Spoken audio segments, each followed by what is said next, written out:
Alright, so we're making the bolt shroud for Springfield '03 rifle, and instead of trying to find diagrams online, I was fortunate enough to purchase the parts kit that came with most of the major components. So I'm just basically going to copy off of the real thing, and so there's many different ways of going about replicating this. One obvious way is to just get a block of metal, I guess, or wood, or whatever material you're using, and basically machine the shape out, just like you would in a real thing. But as far as constructing out of paper, I decided to break down into three major components. You have the thread portion, which is this, that threads into the bolt. And then you have the main body, this whole back area right here, that houses the cocking piece. And you have the cylinder that holds the safety tab, which is this. So you have the body, the safety,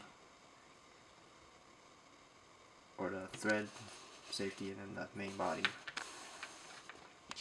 And this is what's actually going to go over this main body portion. So it's like that, like so, and I'm actually going to cut the majority of the parts off and use some epoxy putty or fillers to basically mold it into shape, I guess the proper shape. So in the end it will look, altogether it should look something like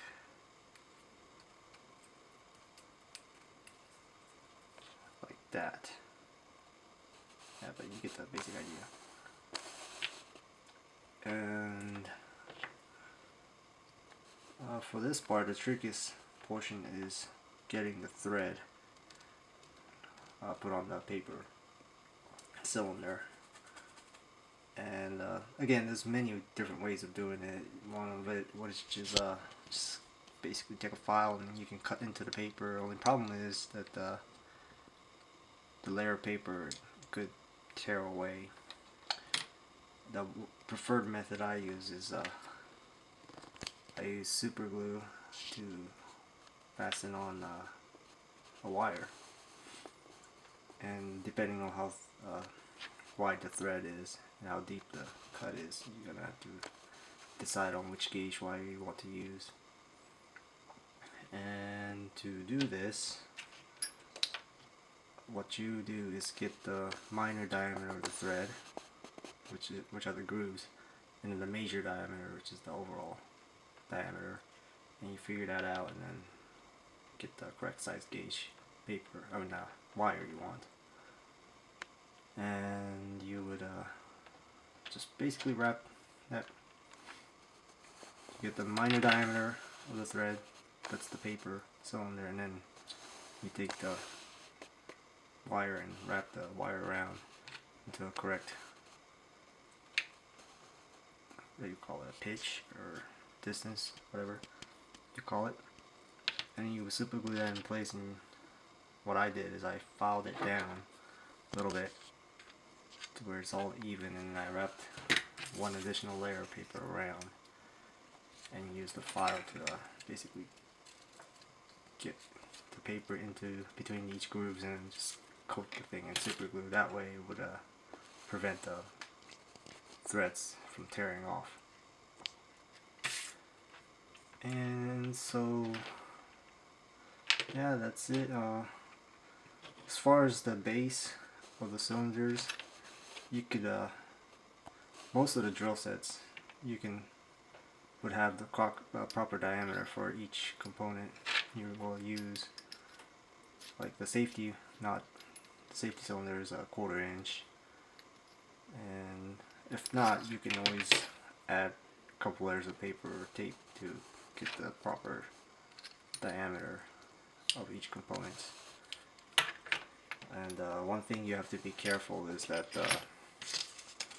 when you're making these cylinders, paper will shrink after the glue dries. So what I recommend doing is you'll have one long strip of paper, one sheet of paper length, or the width wise of a sheet of paper. You cut that strip, you glue that on, let that dry before you apply another layer, and you just continue that. You glue it, let it dry, wrap another layer, and so on until you get the proper thickness. That way you would prevent wrinkles and bubbles from forming in between the layers, which would cause the thing to tear. And to further reinforce that, you would have to apply super glue around the edge and so on to strengthen it, laminate the paper basically. And so we covered making the male part of the thread.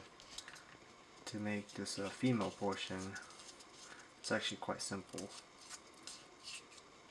You would get a base rod of a proper diameter, in which case this is what I use. And you would take a strip of paper and you would just basically wrap the paper once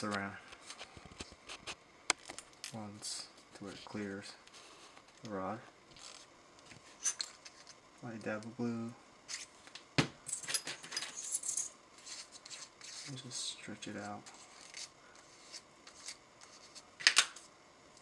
and you just wrap it around. Try to get it as tight as possible onto the base rod. And when you're making the female portion, you actually don't want to go over more than 2 layers, because you want the paper to conform onto the threads. If you go over more than 2 or 3, it'll be actually too stiff and cause paper to tear. And you also would want to get the thread on while the paper is still, or the glue is still wet. So you get it over the base, the main thread that you want to copy, and use a piece of wire, or in this case you can use this needle file, and you can actually just use your fingers to get the trace of the threads with your finger, and then you just use whatever tools you have to conform the paper into that thread. And like I said again, you can also wrap wire around, and you'll let that dry and it'll actually conform onto that, or form the female portion of the thread. And that's exactly what I did over here. And of course after that you would just keep adding more layers over it, or file it flat so that it would be nice and even. And so this portion would actually be inserted into the bolt section and glued over. So